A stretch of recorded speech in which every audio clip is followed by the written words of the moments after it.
Lipstick ഇടാൻ ആഗ്രഹമുണ്ട്, എന്നാൽ ലിപ്സ്റ്റിക് ഇട്ടെന്ന് ആരും അറിയരുത്. ഈ ഒരു കൺസേൺ നിങ്ങൾക്കുണ്ടെങ്കിൽ ഞാൻ ഈ പറയാൻ പോകുന്ന ഒരു ലിപ്സ്റ്റിക് ഷെയ്ഡ് നിങ്ങൾ വാങ്ങിച്ചാൽ പിന്നെ വേറെ ഒന്നും നോക്കണ്ട, വേറെ ഒരു ഷെയ്ഡിൻ്റെ നിങ്ങൾക്ക് ആവശ്യമില്ല.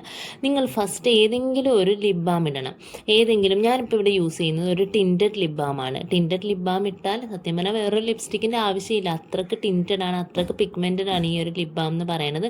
നമ്മളിത് ഇടുക, എന്നിട്ട് എപ്പോഴും ഞാൻ ചെയ്യുന്നത് ടിഷ്യൂ വെച്ച് ജസ്റ്റ് എക്സസ് ആയിട്ടുള്ളത് ഒന്ന് ലാബ് ചെയ്തെടുക്കുക. അത് കഴിഞ്ഞിട്ട് നമ്മുടെ ബെസ്റ്റ് ലിപ്സ്റ്റിക് ആണ് കേട്ടോ ഇത്. നൈക്കയുടെ നെയിൽഡ് ഇറ്റ് എന്ന് പറയുന്ന ഷെയ്ഡാണ്. അടിപൊളി ഷെയ്ഡാണ്. നമ്മുടെ ഫെയർ സ്കിൻ ടോൺ മുതൽ ഡസ്കി സ്കിൻ ടോൺ വരെയുള്ള ഏത് സ്കിൻ ടൈപ്പുള്ള ആൾക്കാർക്കും ഇത് അടിപൊളിയായിട്ട് സ്യൂട്ടാവും. ഞാൻ വെറുതെ പറയുമല്ല, ഞാൻ അത്യാവശ്യം ഡസ്കി സ്കിൻ ടോണുള്ള ആളാണ്. എനിക്കിത് അടിപൊളിയായിട്ട് സ്യൂട്ടാവുന്നുണ്ട്. ഞാനാണിത് ഡെയിലി ബേസിസിൽ വെയർ ചെയ്യുന്നത്. അപ്പോൾ ഈ ഒരു ലിപ്സ്റ്റിക്കാണ് ഞാൻ പറയുന്നത്. ഇത് നൈക്കയിൽ അവൈലബിൾ ആണ്. ഇത് ജസ്റ്റ് നൈക്കയിൽ കയറി നൈക്ക നെയിൽഡ് ഇറ്റ് എന്ന് പറഞ്ഞിട്ട് ഒന്ന് സെർച്ച് ചെയ്താൽ മതി. ഇത് കിട്ടിയില്ലെങ്കിൽ ജസ്റ്റ് എന്നെ ഫോളോ ചെയ്തിട്ടൊന്ന് കമൻറ്റ് ചെയ്താൽ മതി കേട്ടോ. ഞാൻ ലിങ്ക് ഷെയർ ചെയ്യാം.